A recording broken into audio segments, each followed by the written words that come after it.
Yo, balik lagi sama gue Richard Muratin. Dan ya, pada hari ini selamat hari Minggu teman-teman ya. Selamat berakhir pekan ya, santai dulu sejenak. Market cuman sideways aja, nggak kemana-mana ya pergerakannya. Kemarin juga sudah saya update untuk Bitcoin-nya. Dan sekitar 2 harian yang lalu saya juga sudah update untuk ApeCoin ya, karena menjelang tanggal 12 yang akan adanya staking program di Binance gitu ya. Jadi ya pergerakan di Sabtu Minggu pun ya lumayan tergolong lumayan loh teman-teman ya, tergolong lumayan. So ya, jadi sedikit reminder aja teman-teman, di minggu depan itu banyak banget news event yang penting dan yang mungkin bisa dibilang terdekat itu adalah rilis data CPI dan adanya kenaikan suku bunga ya. Jadi itu yang benar-benar perlu di note menjelang minggu depan, which is besok itu udah masuk minggu depan, Senin teman-teman ya. Dan ya, ini akan diupdate untuk USDT dominance dulu secara time frame 1 jam. Jadi kemarin itu di sini terlihat ya, terakhir kali di level ini itu adanya support yang bisa mendorong ataupun si USDT dominance itu create base di sini sebelum lanjut naik signifikan. And then di area situ pun dia sempat ketahan teman-teman. Dan memang ekspektasinya dia adanya pemantulan terlebih dahulu, ngetes di area support sebelumnya, dan di situ ada EMA 34 dan 55. Kita bisa lihat di sini di testing teman. Jadi sesuai ekspektasi, maka untuk si Bitcoin-nya keterbalikannya malah koreksi gitu ya. Dan itu pun yang perlu kita lihat untuk si Bitcoin koreksi. Nah, yang sekarang untuk menjadi concern kita adalah di key bisa dibilang key resistance dia ya, di box warna biru ini di sekitar 8,1 sampai 8,14%, dimana itu menjadi area ya bisa dibilang penentunya lah untuk si USD dominance terhadap market, khususnya cryptocurrency di hari Senin besok. Apakah dari area sini gitu ya dia ter-reject kembali untuk ter-breakdown, ngetes ke area next target support yang bisa dibilang kuat ya di sekitaran 7,9%-an. Ya, karena misalnya kita lihat juga dari penurunan yang signifikan, dan kita bisa lihat juga proses dia pemantulan pun ya di sini cenderung sangat-sangat korektif. Ya bisa dibilang begitu, ataupun juga kita beranggapan ya ini korektif wajar karena weekend, ya bisa juga nggak ada salah teman. Yang tentunya perlu tetap kita perhatikan adalah di sini karena terakhir kali dia nge-spike pun di sini kena reject 1, kena reject 2, dan so far sih masih ketahan di trendline bagian bawah. Nah, kalau misalkan yang demen pattern pun bisa dipergunakan di sini ya untuk trendline resistannya, and then di sini untuk trendline support.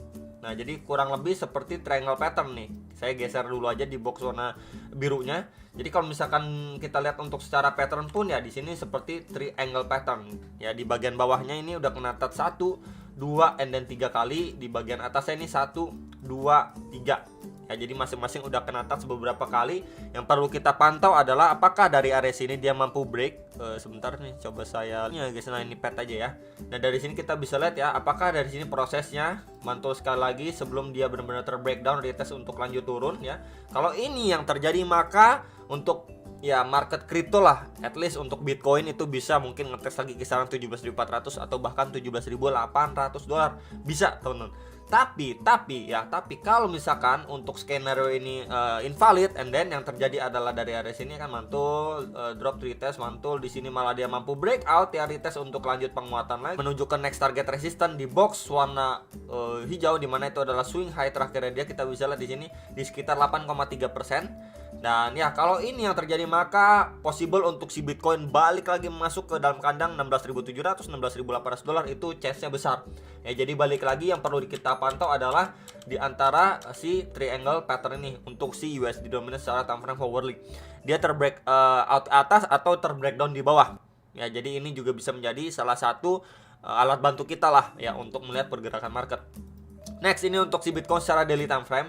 Jadi secara daily time frame-nya pun ya kita bisa lihat ya di sini nutupnya masih so far masih bagus lah ya, di atas 17.100 dolar, di mana itu menjadi area resisten pada pergerakan sebelumnya pun kita bisa lihat di sini ya.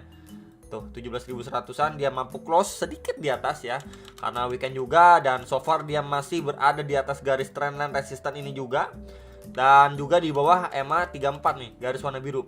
Ya, jadi memang untuk hari Senin besok adalah penentu untuk si Bitcoin. Apakah dari area sini dia mendapat satu kali lagi sokongan ya sebelum nanti dibanting, atau malah market mereaksikan untuk dia kembali balik kandang Ya, which is itu balik lagi ke area wave 4-nya dia, dimana di situ juga sebelumnya jadi area resistance and support pada pergerakan Bitcoin secara daily time frame di sekitar 16.700 sampai 16.900 dolar. Ya bisa aja dari area sini dia kembali balik kandang lagi gitu ya. Karena mungkin orang-orang takut rilis data CPI-nya nanti jelek dan lain sebagainya, The Fed bisa hawkish lagi dan lain sebagainya, orang-orang udah meminimalisir resiko, jual dulu aja deh gitu ya. Dan untuk price action bisa terpressure sampai ke sana sini, baru nanti kita lihat apakah reaksinya dan rilis data CPI itu bagus untuk market. Kalau bagus ya udah dia bisa aja untuk lanjut pump, ngejar sekaligus finishing wave 5-nya dia. Atau kalau misalkan worst case skenario-nya ya, untuk rilis data CPI-nya itu malah jelek dan bisa memancing lebih hawkish lagi, The Fed menaikkan suku bunga next-nya lagi ya di bulan ini, beberapa hari setelah rilis data CPI, ya bisa aja market ini malah breakdown ya, atau bahkan ngetes 16.200, 16.000 dolar gitu ya. Jadi memang ini menjadi key levelnya si Bitcoin secara daily time frame. Yang nanyain gitu ya, Bitcoin key levelnya di kisaran berapa bro? Untuk daily time frame sudah saya sampaikan ya, palingan ini yang bisa diinfokan buat teman-teman sekalian. Nah kalau misalkan skenario berbeda ya, dia nggak retest di area sini, dia malah cuma tersideways aja ya, berarti benar-benar market itu nggak jual tapi nggak beli, berarti benar-benar kita bisa bilang wait and see posisinya. Ini coba saya ganti dulu ya, palingan dia bisa aja membuat trend sebentar teman-teman. Kadang suka lupa ya di daerah sebelah mana ya. Nah ini ya, bisa aja dia cuman membuat range di sini dan sideways ya di sini sekitar 16.000 ya, 17.100 ya sampai 17.250. Dia cuma membuat range sideways di kisaran sini sebelum nanti rilis data CPI gitu ya. Bisa aja dia sideways atau malah terpressure. Ya bisa aja itu yang terjadi. Makanya buat teman-teman lebih baik bersabar dulu aja buat yang mau benar-benar confirm lihat rilis data CPI ya, ataupun nanti memang dia adanya bantingan buat teman-teman ada istilahnya trade plan yang melakukan cicil beli dan lain sebagainya, it's okay, nggak apa-apa gitu ya. Balik lagi ke trade plan kalian masing-masing. Yang penting jangan dipaksakan ketika memang harga udah nge-spike naik, karena memang beberapa rilis data ke depan di minggu depan itu sangat-sangat berpengaruh dan bisa membuat market itu volatile banget gitu ya. Dan ya, ini pembahasan untuk si Bitcoin secara time frame 4 jamnya. Jadi so far dia masih bertahan di retest 0,3 yang beberapa hari saya bahas juga, di mana plus di situ sebelumnya menjadi area resistance and then menjadi support yang di box zona putih di sekitaran 17.060 sampai 17.100-an dolar. So far dia masih ketahan, dan untuk secara jangka pendeknya di sini kita bisa lihat ya, terbentuk seperti adanya trendline resistance yang saya tandai dengan garis warna putih ya. Jadi so far dia ngebentuk seperti triangle pattern juga bisa nih untuk bagian bawahnya. Nah kurang lebih seperti ini, bisa juga triangle pattern seperti ini. Yang perlu kita lihat apakah dari area sini memang dia dikasih breakout dulu ya teman-teman. Dan tentunya kalau breakout pun adanya potensi dia malah create yang namanya double top. Itu yang perlu diwaspadai. Ini top 1 and then ini potensi top kedua ya. Bisa aja dia dibawa breakout dulu sebelum dibanting turun. Nah ini yang perlu diwaspadai. Atau malah memang karena orang-orang takut di sini nggak terbreakout dulu, malah terbreakdown langsung. Ya lanjut ngetes kisaran 16.900-an atau bahkan 16.700-an dolar. Ya itu yang perlu diperhatikan ketika memang dia breakout pun kita perlu pantau apakah breakoutnya itu impulsif nih ya, bullish candle pekat, atau malah dia cuman bikin wick doang ya, bikin jarum ke atas doang terus nggak lama dibanting lagi. Ya karena menjelang rilis data CPI yang akan berlangsung di minggu depan. Ya jadi itu dulu yang perlu diperhatikan mungkin sama teman-teman sekalian ya, apakah proses breakout itu benar-benar full power. Dan balik lagi jangan FOMO karena memang adanya rilis data penting ya. Next ini untuk Bitcoin secara time frame 15 menit. Jadi ini time frame kecil yang kemarin juga sudah dibahas, adanya falling wedge kecil and then dia mampu breakout bikin range di sini dan potensi untuk ngevisit di antara dua area next target resistance. Ya di sini kita bisa lihat beberapa kali di testing di sekitaran 17.185 sampai 17.200-an dolar. Ya ini udah ke achieve teman-teman, kita bisa lihat di sini udah ke achieve satu kali ya, bikin tail candle, ini dua kali ke achieve, dan ini bahkan berapa kali di tes nih sama si Bitcoin ya pada hari ini di tanggal 11 Desember. Jadi memang pergerakannya pun benar-benar sideways, range-nya tipis banget ya. Kalau saya boleh tandain di sekitaran 17.115 sampai sekitar 17.200 dolar lah, sekitar area sini aja. ya range sideway dia benar-benar tipis banget menjelang besok teman-teman.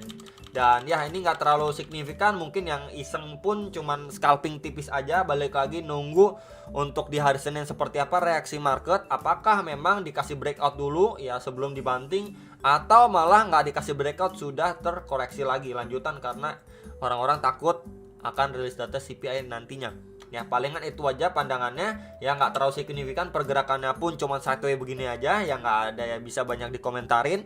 Semoga kalian bisa istilahnya lebih berhati-hati lagi karena menjelang rilis data yang penting dan bisa berpengaruh ke market. Sekali lagi ya di minggu depan itu banyak news event penting, dan harapan saya pribadi juga untuk rilis data CPI ya, kemudian beberapa news event penting yang lainnya juga mendukung untuk market khusus cryptocurrency bisa bersinar kembali gitu ya di bulan Desember ini. Dan mungkin ada satu pembahasan lain yang pengen saya sampaikan mengenai Bitcoin. Mungkin besok hari Senin akan saya coba sampaikan gitu ya teman-teman, untuk ada hal lain pengen saya sampaikan mengenai analisa si Bitcoin. Itu aja dari saya pembahasan Bitcoin untuk hari Minggu ini ya.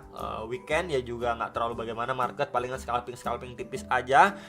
Cuman lebih prefer untuk santai sejenak, nikmatin waktu ya, walaupun tadi malam Portugal pulang kalah ya 0-1, good game Maroko, dan juga Argentina lolos teman-teman ya. Dan itu aja. Nggak lupa juga teman-teman, terakhir nggak lupa juga Prancis juga congratulations lolos teman-teman ya, mantap jiwa.